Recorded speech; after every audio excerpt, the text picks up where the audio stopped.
Hello friends welcome. बर्तमान आम आलोचना करने जाऊे रिसेंटली होता गोटे दुखद घटना विषय जे तेलंगाना गोटे मेडिसिन फैक्ट्री रे ब्लास्ट है 30 अधिक लोक मरी बहुत लोग एवं भी मिसिंग अच्छा। तो प्रथम आम देखी नवा जे इंडिया एक्जाक्टली कौ जगार यही स्थान लोकेटेड अच्छी।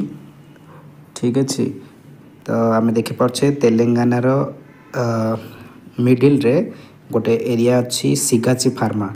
तो यही सिगाची अंचल रे ब्लास्ट होती बहुत फैक्ट्रीज अच्छा मेडिसिन ता भितर गोटे फैक्ट्री तैयारी करुला एमसीसी माइक्रोक्रिस्टालाइन सेलुलोज। यही फैक्ट्री ही ब्लास्ट होती।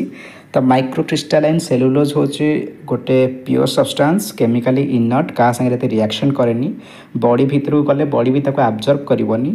ठीक अच्छे तो आर यही गुण बहुत जगार यार व्यवहार करा जाए। आपको मेडिसिन व्यवहार करा जाए, आपको कॉस्मेटिक्स रे व्यवहार करा जाए, आपको खाद्य प्रक्रियाकरण रे व्यवहार करा जाए कारण यहाँ बॉडी अहितकर नुहे स्किन रो भी किसी रिएक्शन आ प्रति आसेनी। तो से आपको बहुत मात्रा व्यवहार करा जाए इजिली अवेलेबल हो ऑनलाइन मिल तार क्वालिटी अनुसार 100 ରୁ 200 टंका पर केजी हिसाब से मिल जाव।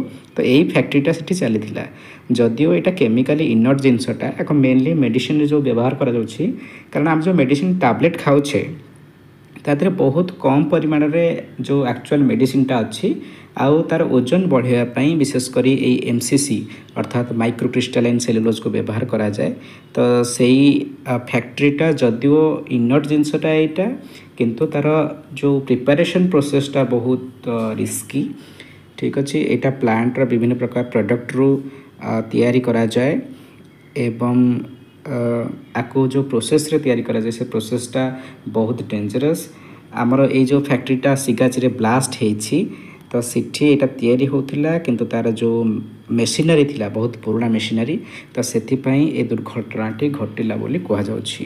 तो बर्तमान ये धन्यवाद।